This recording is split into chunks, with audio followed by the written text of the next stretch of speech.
Well, hello there, everyone. Hope you're doing outstanding on this Super Saturday. It's February the 25th, year 2023. Yep, I'm going to talk to you about if you got credit card debt and no savings and you want to buy a rental property.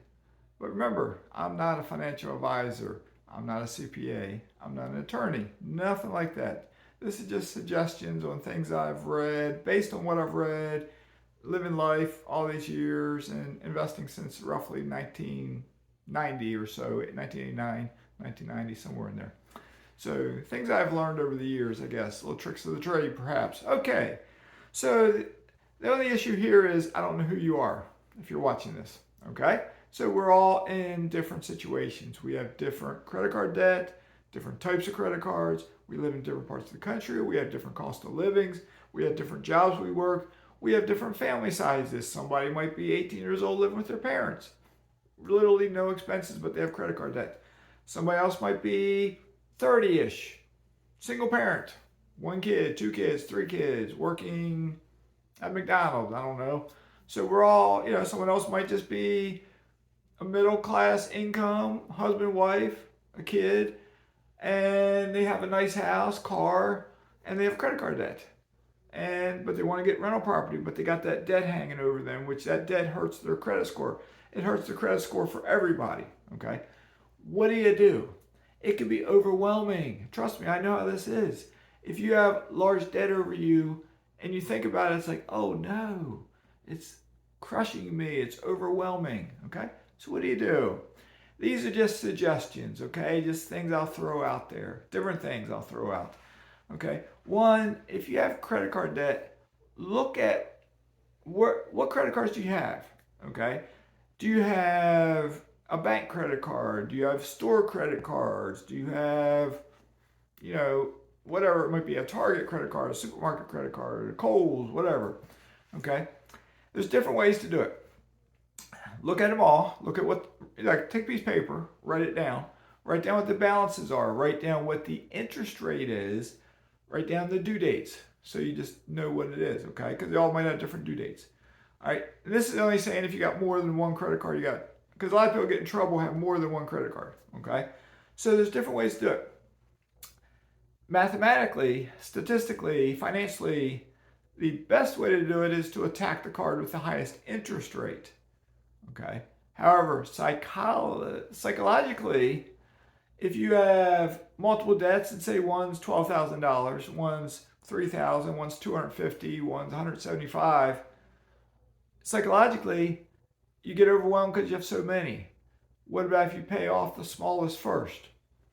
So you still got to pay the minimum on every credit card. Whatever that minimum balance is, you got to pay it. But you pay the smallest one off first. Say it's that $175 one. Okay, so you pay it off. Boom. You no longer have debt on it. Okay, then you still pay the minimum on every credit card, pay off the next lowest one, whatever I said it was, $250 or whatever. Okay, boom, pay it off. Now you only have two credit cards to pay minimum on, right? You don't have four, you have two. And then you attack the, whatever I said, $3,000 debt. So you pay extra on the $3,000, all the meanwhile paying the minimum on both cards, but pay extra to get the $3,000 one paid down. By paying the minimum on, say, the one with the largest balance, you're not paying it down near as fast because you're paying a lot of interest, but you are slowly paying it down, like real slowly, okay? So, but by the time you get to the largest debt, whatever I said it was, $11,000, the other three are paid off now. I don't know how long that will take you. It might take you 6 months, it might take you a year, it might take you 2 years, I don't know. So then you have to start attacking that one, okay? Once you get it down to one card, here's just a suggestion, just a thought. And maybe you can do it when you have two cards, maybe, I don't know. But let me back up just 1 minute. The most important thing you got to do when you start this is to learn to control your spending so you don't keep building up debt on credit cards, okay? You have to learn to control your spending. Now, with that being said, if you're putting necessary items on there, groceries, your utility bills, and you can't pay it off, then we have a problem. That means you're not making enough money. If you're not making enough money, you got to figure out what you can do. Can you get a better job? Can you work 2 jobs? Can you work 3 jobs? You got to suck it up, pull that belt tight, learn to be frugal, stop running up credit card debt. If you don't have enough to pay your necessities, you need to make more income. Okay? But anyway, going back to what I was saying, if you have debt at a high rate on a credit card, say it's 24%, it's just, 24%, whatever, and maybe you got $10,000 there. Could you, once you knock off debt on a few other credit cards so you don't have so many pending, could you perhaps, maybe, talk to a local credit union in your area? Could you ask them, tell them that you're trying to better yourself, tell them that you're trying to pay down your credit card debt, you have a goal of saving up money so you can buy a rental property, or maybe you buy your first house or whatever it may be, and ask them, is there any way perhaps you could take a loan out, like a consolidation loan, where you say you have $10,000 debt on a credit card, the loan will pay it off, but now you owe the credit union $10,000, but maybe they have 6.9% interest or 9.9% interest, not 24% interest, okay? Now, if you do that, don't slip back up and start charging your credit cards where you can't pay the debt off, okay? Now, continuing on. Let's say you start paying the credit card debt down. We're using that example, you have 4 credit cards. So you get it down to 3, you get it down to 2, let's just say you get it down to 1, okay? At some point during doing all this, you need to think about putting some money into savings if you don't have any, okay? I will put a link below, once again, for Wealthfront. That's an online bank that will pay you, if you follow that link, will pay you 4.55% interest, okay? If you don't follow the link, it will pay you 4.05% interest. It gives you a 0.5% interest boost, okay, by following that link. I am maxed out on my referral, so it doesn't do me any benefit, all right? It's for you. Even if you don't have these issues and you already got 10 rental properties and you're getting 0.3 or 1.3 on your savings, follow the link to get 4.55. Why not? It's a no-brainer to me. But yet, so few of you do this. It's funny. It's funny. So anyway, I laugh at a lot of things because what can you do? What can you do? So anyway, if you want to get your first rental property, you got to save up money. Okay? So that's a dilemma when you have debt. How do you save up money to get your first rental property?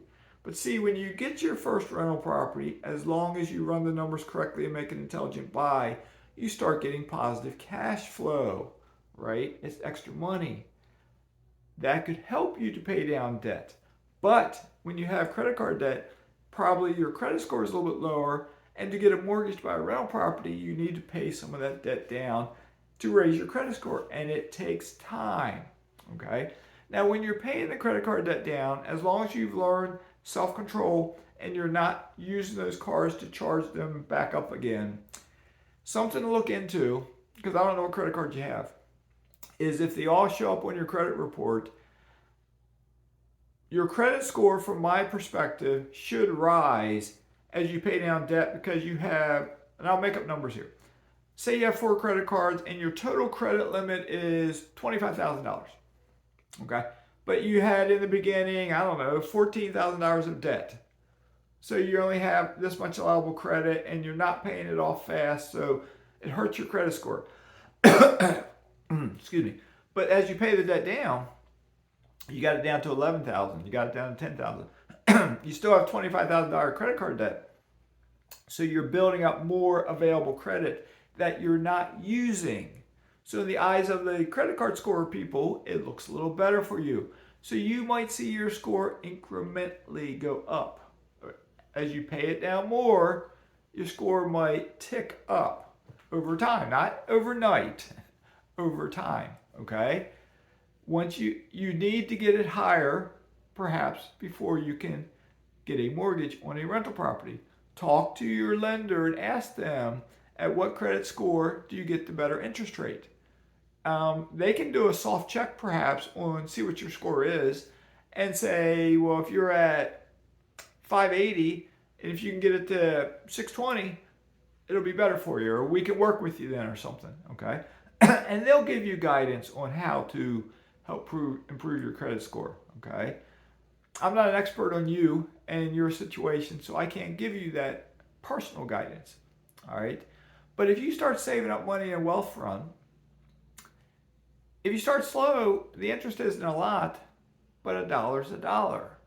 And maybe you're getting $1 a month in interest, but then you add $50 to it, and you add another 50, and then you're getting $2, and you let the interest compound, and then you're getting 3, and then you get $10,000, and you're getting, I don't know, $45 or whatever it might be. Okay, it'll start slow. It takes time, but it'll start to build up. All right. When you buy that first rental property, and I'm going to not go into detail on this, but when you actually get it and you account for all your expenses, your mortgage, your principal and interest, taxes, and insurance, okay, PITI. As you account for that, and you account for your property manager expense, and you account for any other expense you have, such as your, let's say, property manager, then you hold out money for vacancies, repairs, and capital expenditures. Let's say you hold out roughly 20%. Whatever is left over is your positive cash flow. All right.